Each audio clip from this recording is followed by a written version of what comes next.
میں نے کہا پھر اگر کرائے پہ بھی پورا نہیں ہوتا, کرایہ بھی جیب سے نہیں نکل رہا, تو پھر ہم آپ کے ساتھ انشاءاللہ تعاون بولتے کیوں نہیں کریں گے, کیونکہ گھر بیسک ضرورت ہے انسان کی, روڈ پہ تو نہیں رہ سکتا نا.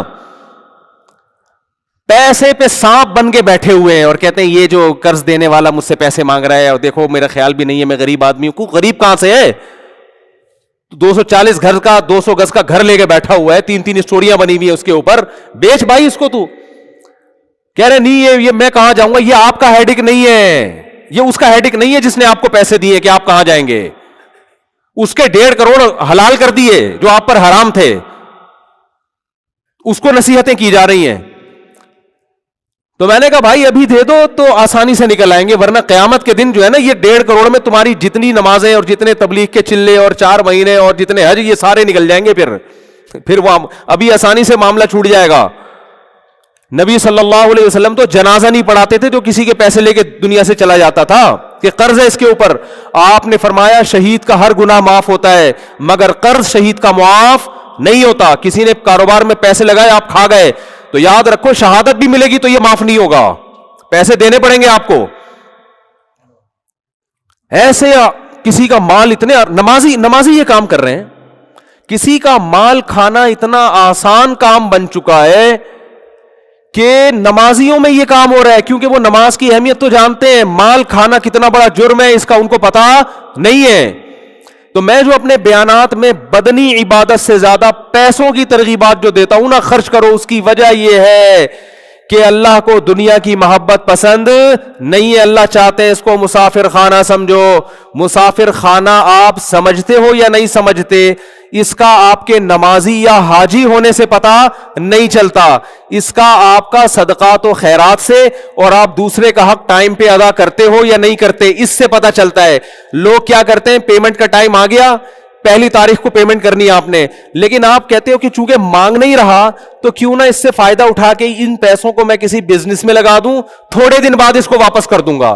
یہ بھی لالچ ہے, ہوس ہے کہ اگلے کا پیسہ آپ نے ادا کرنا ہے اور آپ اس سے کیا کر رہے ہو. جیسے بینک میں آپ پیسہ چھوڑ دو تو سود کماتا رہتا ہے نا, بینک تو خوش ہوتا ہے نا. دیکھو بینک آپ کو سہولت دیتے ہے جب چاہو پیسے نکال دو, لیکن خوش نہیں ہوتا کہ آپ پیسے نکالو.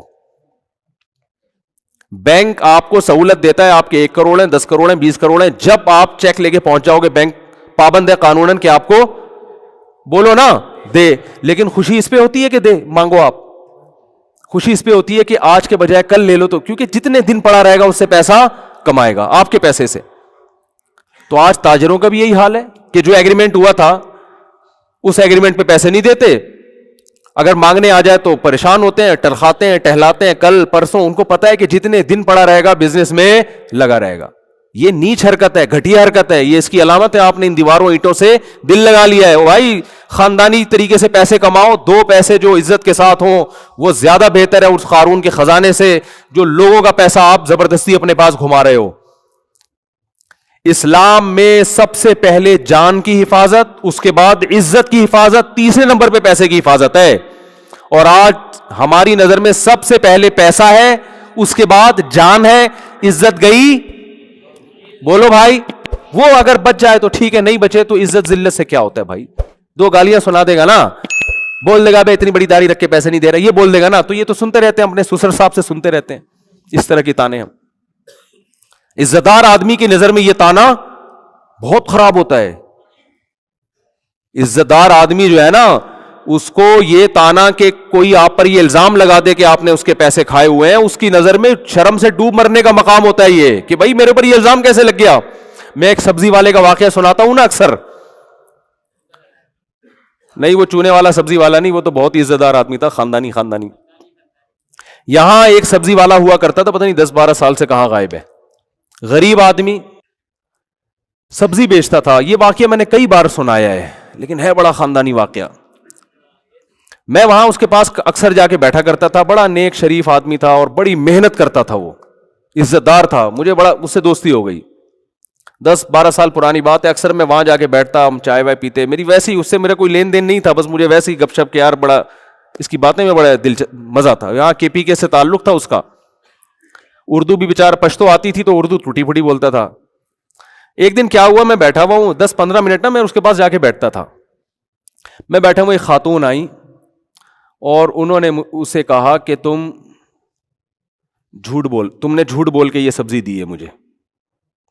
تو اس نے کہا کہ باجی یہ سبزی غلطی سے چلی گئی ہوگی آپ کے پاس, تھوڑا سا اس میں داغ واغ لگا ہوا تھا, تو میں کوئی دھوکے باز آدمی نہیں ہوں, کوئی بات نہیں, چینج کر دیتا ہوں میں. اچھا وہ روزانہ کی کسٹمر تھیں اس کی, روزانہ کے کسٹمر کو تو انسان کبھی بھی بولو کبھی بھی نہیں چھوڑتا. وہ تو سر پہ جوتے بھی لگایا, کہتا نہیں سبزی مجھ سے ہی لیا کرو, میں جوتے کھا لوں گا, کیونکہ پیسہ ہے نا, عزت وزت کی تو کوئی ویلیو نہیں ہے. تو اس خاتون نے پھر کہا کہ نہیں تم نے جھوٹ بولا تھا, یا پتہ نہیں چور کا لفظ استعمال کیا یا جھوٹ بولا تھا, تم چور ہو یا جھوٹے ہو, کچھ اس طرح بولا. اس نے پھر کہا کہ باجی دیکھو یہ غلطی سے سبزی خراب چلی گئی ہے, میں ایسا ہوں نہیں, آپ یہ رکھ دیں, میں دوسری دے دیتا ہوں. آپ تیسری دفعہ جب اس نے کہا نا کہ تم نے جھوٹ بولا تھا, اس نے کہا اب سبزی آپ کو نہیں ملے گی. حالانکہ غریب آدمی اپنے مستقل کسٹمر کو کبھی بھی بولو نہیں چھوڑ. اس نے کہا میں نے اگر جھوٹ بول کے سبزی بیچنی ہوتی تو میں سبزی نہیں بیچتا, اگر میں نے حرام کمانا ہوتا نا تو پھر میں یہاں محنت نہیں کرتا. اب وہ خاتون کو لگا کہ اس کو تو غصہ آ گیا ہے, تو وہ معافی مانگنے لگی. اس نے کہا نو معافی. اس نے کہا معافی وافی نہیں ہے, بس جاؤ, میٹر شارٹ ہو گیا ہمارا. اب وہ بیچاری پیچھے پڑی ہوئی ہے, دیکھ چل چھوڑ دے یار, تو یہ رکھ لے بس کوئی بات نہیں. اس نے کہا نہیں, تم نے مجھے بولا کہ جھوٹ بولتا ہوں میں چور ہوں, اب نہیں ملے گی. وہ بھائی اس نے حد کر دی, لیکن یہ بھی اڑ گیا. بظاہر آپ کو لگے گا یہ سبزی والا بد اخلاق تھا, لیکن مجھے لگا کہ یہ آدمی اس کا بلڈ کیا ہے, یہ کسی خاندانی باپ کا خاندانی بیٹا ہے. نہیں آ رہی بات, یہ تھوڑی کہ کچھ بھی بول دو. اب دیکھو آدمی جو سچی مچی کا جھوٹا یا چور ہوتا ہے نا, اسے جب بول دو چور ہے تو ایک دم مصنوعی غصہ آئے گا اس کو, مصنوعی, مجھے چور بولا. اندر اندر سے خوش ہو رہا ہوگا کہ آپ جیسے ایک وہ چور کو پکڑ کے لایا گیا نا عدالت میں, تو جج نے غصے سے اس کو بولا کہ تم نے کمبخت اتنی خوبصورتی سے اتنے روپے چرائے ہیں کہ کسی کو کانوں کان بھی خبر نہ ہوئی. کہہ رہے شکریہ سر, آپ پہلے آدمی ہیں جنہوں نے میرے فن کی اتنی بہترین انداز میں تعریف کی ہے.